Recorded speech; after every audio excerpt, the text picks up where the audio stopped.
నమస్తే, welcome to I news. నేను ఆశ. ఆర్థిక సంక్షోభంలో కూరుకుపోయి ప్రజలు ఆకలితో అలమటిస్తున్నా పాకిస్తాన్ బుద్ధి మాత్రం మారడం లేదు. భారత్ను ఉద్దేశించి ఒక పాక్ సైనికాధికారి చేసిన అనుచిత వ్యాఖ్యలు ఇప్పుడు సోషల్ మీడియాలో మంటలు రేపుతున్నాయి. మాతో మజాక్ చేస్తే బాగుండదు అంటూ ఆయన చేసిన వ్యాఖ్యలపై భారత్ గట్టి కౌంటర్ ఇచ్చింది. అడుక్కునే స్థితిలో ఉండి కూడా ఇంత అహంకారమా?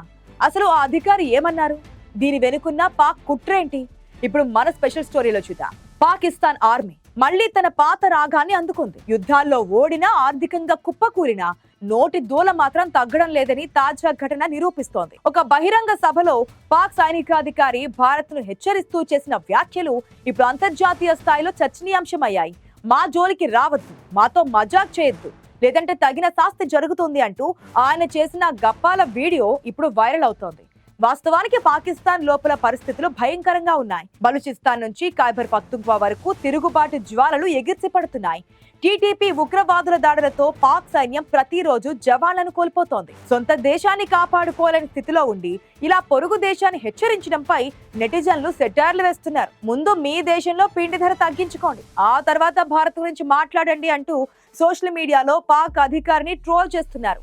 భారత రక్షణ నిపుణులు దీనిని కేవలం ఒక డైవర్షన్ పాలిటిక్స్ గా అభివర్ణిస్తున్నారు. పాక్ లో పెరుగుతున్న అంతర్గత అసంతృప్తి నుంచి ప్రజల దృష్టిని మళ్లించేందుకు మళ్లీ భారత్ ముప్పు అనే కార్డును వాడుకుంటున్నారని విశ్లేషిస్తున్నారు.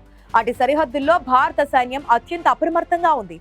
ఆపరేషన్ సింధూర్ వంటి దాడుల తర్వాత పాక్ సైన్యం తీవ్ర భయాందోళనలో ఉందని, ఆ భయాన్ని కప్పిపుచ్చుకోవడానికే ఇలాంటి వీరవచనాలు పలుకుతున్నారని భారత్ తేల్చి చెప్పింది. పాక్ సైన్యం చేస్తున్న ఈ రెచ్చగొట్టే వ్యాఖ్యలు ఆ దేశాన్ని మరింత ఇబ్బందుల్లోకి నెట్టేలా ఉన్నాయి. ఒకవైపు అమెరికాలో లాబియింగ్ చేస్తూ శాంతి కావాలని కోరుకుంటూనే మరోవైపు ఇలాంటి వివాదాస్పద ప్రకటనలు చేయడం ఇస్లామాబాద్ ద్వంద్వ వైఖరికి నిదర్శనం. భారత్ ఎప్పుడు శాంతినే కోరుకుంటుందని, కానీ కయ్యానికి వస్తే మాత్రం సర్జికల్ స్ట్రైక్లతో బుద్ధి చెప్పడం తమకు తెలుసని న్యూఢిల్లీ మరొకసారి స్పష్టం చేసింది. నోటితో ఒకటి, చేతులతో మరొకటి చేసే పాక్ నైజం ప్రపంచానికి మరొకసారి బహిర్గతమైంది.